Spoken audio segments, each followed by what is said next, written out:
Hi, I'm Blakeley, F1 Sim Racing World Champion for McLaren Shadow, and today I'm taking you around a lap of the legendary Imola circuit.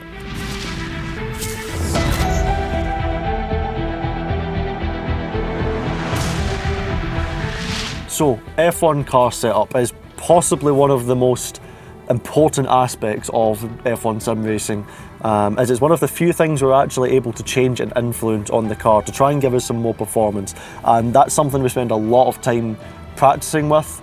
testing different setups, and trying to see which works. Every year it's a new game. We need to analyse what are the best methods to extract lap time,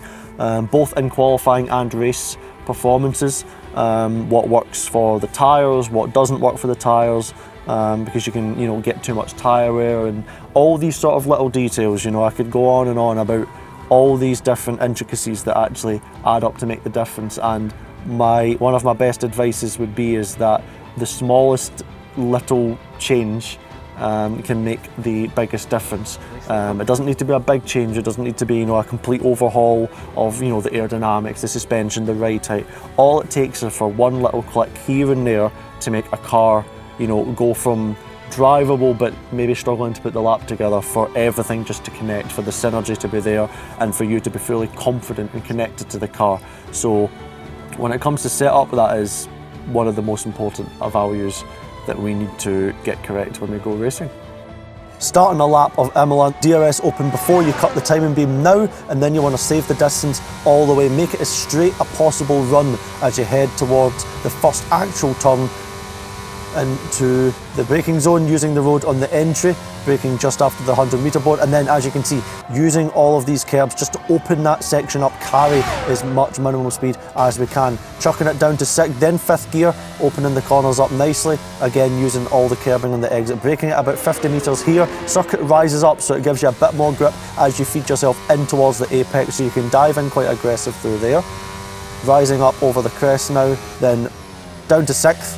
using all the road, high commitment corner, got to be very, very brave through there, and even more braver here into Acromana Rally, down to 4th gear. Get pushing really hard as the circuit rises up on the power, getting a bit of a snap of oversteer as well as we head into this, again, high commitment chicane, taking a lot of risk. We actually lose the rear a little bit there, but it does us no harm as we use the road on the exit just fine. Then again, we have 2 more corners to save the distance, and then 2 more corners to finish the lap, 4th gear through here.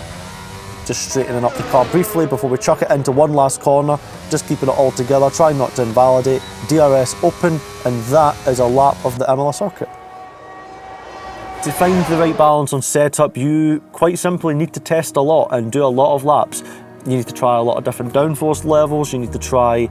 different ride heights, different tyre pressures, and yeah, this is quite useful to do at different tracks as well, because you start to understand where you need high downforce, where you need lower downforce, and yeah, seeing if you can catch your rivals out by using maybe something that people didn't think of before. So yeah, definitely make sure that you're, whether it's repeating a single sector over and over, trying different setups, repeating the laps, yeah, just make sure you get the laps in and test a big variety of things and do what makes you feel most comfortable to go quick. It's as simple as that.